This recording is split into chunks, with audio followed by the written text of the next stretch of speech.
ഷിജോ, വരുമാനം കൂട്ടാൻ മദ്യം വീട്ടിലെത്തിച്ച് നൽകിയാലും തെറ്റില്ല എന്നാണോ ബെവ്കോ എംഡിയുടെ വാദം? ദിവ്യ, അങ്ങനെയാണ് ഒറ്റവാചകത്തിൽ പറയേണ്ടത്. റെസ്പോൺസിബിൾ മദ്യപാനം, അതായത് ഉത്തരവാദിത്തത്തോടുകൂടി മദ്യപിക്കുക. ഇപ്പോൾ ഈ മദ്യം നിയമപരമായിട്ട് നമ്മുടെ രാജ്യത്ത് വിൽപ്പന നടത്തുന്ന ഒരു സാധനമാണ്. അപ്പോൾ അത് നിയമപരമായിട്ട് തന്നെ അത് മുന്നോട്ട് പോവുകയും ചെയ്യുന്നുണ്ട്.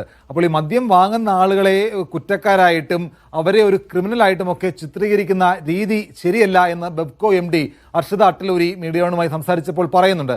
എന്തായാലും നമ്മുടെ നാട്ടിൽ മുട്ടുസൂചി മുതൽ കാറും, അതായത് സ്വർണ്ണാഭരണം അടക്കമുള്ള സാധനങ്ങൾ ഓൺലൈനായിട്ട് ലഭ്യമാണ്. അപ്പോൾ അതിലേക്ക് മദ്യം കൂടി വന്നാൽ എന്താണ് കുഴപ്പം എന്നുള്ള ഒരു ചോദ്യം കൂടി ബെവ്കോ MD ചോദിക്കുന്നുണ്ട്. അപ്പോൾ ഇത് ആവശ്യമുള്ള ആളുകൾ മാത്രമല്ലേ ഇത് വാങ്ങുകയുള്ളൂ, അല്ലാത്ത ആളുകൾ ആരും ഇത് വാങ്ങില്ലല്ലോ. അപ്പോൾ ഇത് മുട്ടുസൂചി ആയാലും കാറായിരുന്നാലും സ്വർണമായിരുന്നാലും എല്ലാം ഓൺലൈനിൽ സുലഭമായിട്ട് ലഭിക്കുന്നുണ്ട്. അതിലേക്ക് മദ്യം കൂടി വന്നാൽ അത് ആവശ്യമുള്ള ആളുകൾ മാത്രമല്ലേ വാങ്ങുകയുള്ളൂ.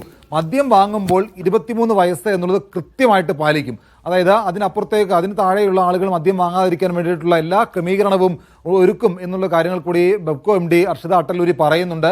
അപ്പോൾ അത് അങ്ങനെ കുട്ടികൾ ഇത് വാങ്ങി ദുരുപയോഗം ചെയ്യും, സമൂഹത്തിൽ ക്രിമിനൽ ആക്ടിവിറ്റിയൊക്കെ ഉണ്ടാകും എന്നുള്ള ചിന്തയൊന്നും വേണ്ട. അത്തരത്തിലുള്ള സംഭവങ്ങളൊന്നും ഉണ്ടാവുകയില്ല. എന്തായാലും ബെവ്കോയിൽ ഇപ്പോൾ അനുഭവപ്പെടുന്ന തിരക്ക് കുറയ്ക്കുക, അതുപോലെ തന്നെ ബെവ്കോയുടെ വരുമാനം കൂട്ടുക. അപ്പോൾ അതിനു വേണ്ടിയിട്ടുള്ള ഒരു ശുപാർശയാണ് ബെവ്കോ MD എന്ന നിലയിൽ താൻ സർക്കാരിന് മുമ്പാകെ വെച്ചിരിക്കുന്നത്.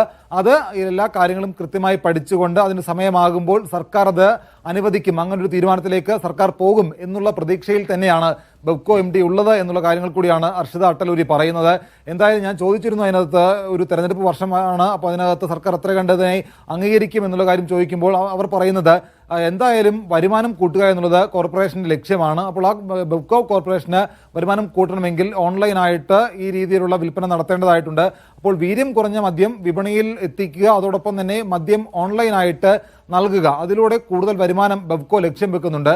അപ്പോൾ സർക്കാർ ഇത് ഉടനടി നടപ്പിലാക്കിയില്ല എങ്കിൽ പോലും ഭാവിയിലേക്ക് സർക്കാർ അത്തരം ഒരു തീരുമാനമെടുക്കും എന്നുള്ള പ്രതീക്ഷയിൽ തന്നെയാണ് ബെവ്കോ നിലവിൽ മുന്നോട്ട് പോകുന്നത്. എന്തായാലും ഒരു റെസ്പോൺസിബിൾ മദ്യപാനം എത്ര കണ്ട് മദ്യപിച്ചതിന് ശേഷം എത്ര കണ്ട് റെസ്പോൺസിബിലിറ്റി ഒക്കെ ഉണ്ടാവും എന്നുള്ളതൊക്കെ ഒരു ചോദ്യമാണ്. എന്തായാലും സമൂഹത്തിൽ ഈ ഒരു റെസ്പോൺസിബിൾ ആയിട്ട് മദ്യപിക്കുന്ന ആളുകൾ ഉണ്ടാവണം, അതല്ലാതെ ഒരു ക്രിമിനൽ ആക്ടിവിറ്റിയിലേക്കൊന്നും പോകാൻ പാടില്ല എന്നുള്ള കാര്യങ്ങൾ കൂടി ബെവ്കോ MD അർഷിത അട്ടലൂരി പറയുന്നുണ്ട്. അതിലെടുത്ത് കാണേണ്ട ഒരു പ്രധാനപ്പെട്ട കാര്യം, ഇത് എല്ലാവർക്കും ഈസി ആയിട്ട് വാങ്ങാൻ കഴിയുന്ന കാര്യത്തിലേക്കായിരിക്കില്ല. കൃത്യമായിട്ട് മാനദണ്ഡമുണ്ട്, അതിനകത്ത് പ്രായം ഒരു പരിധിയാണ്. അപ്പോൾ അത്തരം കാര്യങ്ങളൊക്കെ കൃത്യമായിട്ട് പാലിച്ച് മാത്രമേ ഇത് വിൽപ്പന നടത്തുകയുള്ളൂ.